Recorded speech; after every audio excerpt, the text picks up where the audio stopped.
আসসালামু আলাইকুম।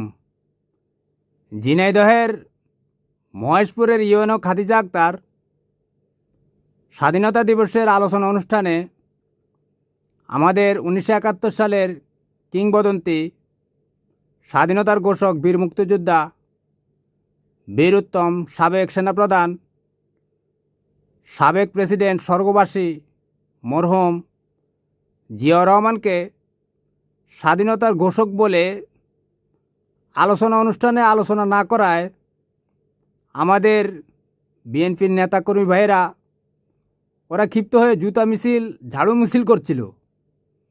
জুতা মিছিল ঝাড়ু মিছিল করে কোনো লাভ নেই। দেশে 72-এর সংবিধান বহাল আছে, আর 72-এর সংবিধান সেখানে লেখা আছে শেখ মুজিব হচ্ছে স্বাধীনতার ঘোষক। বুঝতে পারছেন? এটা লঙ্ঘন করলে বিপদ আছে।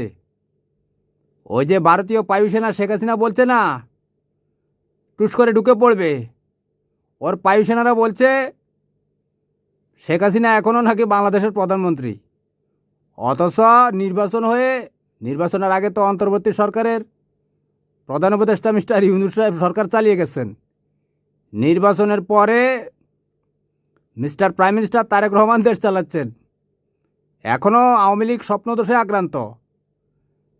আগেই নাকি তারা ভালো ছিল, বুঝতে পেরেছেন? তো ওরা আসতে পারলে তো খাদিজা আক্তারের তো সংবিধান লঙ্ঘনের দায়ে বিচার হবে। এখন সে তো সংবিধান লঙ্ঘন করতে পারে না, তাই না? সে তো পড়াশোনা করে। বিএনপি নেতাকর্মী ভাইয়েরা, আপনারা একটু এদিক সেদিক খেয়াল রাখেন, নজর রাখেন। যারা এগুলো নিয়ে পড়াশোনা করে তাদের কথাও শুনেন। আমরা তো শুধু কথা বলে যাচ্ছি, ওই টেন্ডার ম্যান্ডার আমরা পাই না, কোনো কিছুতে আমরা নাই। আমরা হলাম ওই অতি উৎসাহী বিএনপি, বুঝতে পেরেছেন? তো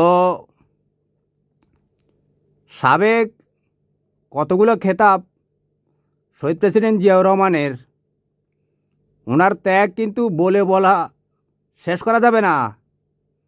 উনি উই রিভোল্ট বলে স্বাধীনতার ঘোষণা দিয়েছেন।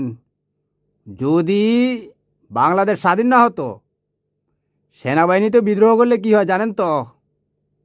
একেবারে বিদ্রোহীরা পরাজিত হলে ফাঁসি। যাক, আল্লাহ রহম করেছে, বাংলাদেশের সেই সূর্য সন্তানরা 1971 সালে দেশ স্বাধীন করেছে। আর আপনারা তো 15 বছর 7 মাস এর আগে থেকেই ওই যে নাটোরের রুহুল কুদ্দুস তালুকদার দুলুর বাতিজা গামাকে দিয়ে যে বিএনপির নেতাকর্মীদেরকে হত্যা করা শুরু হয়ে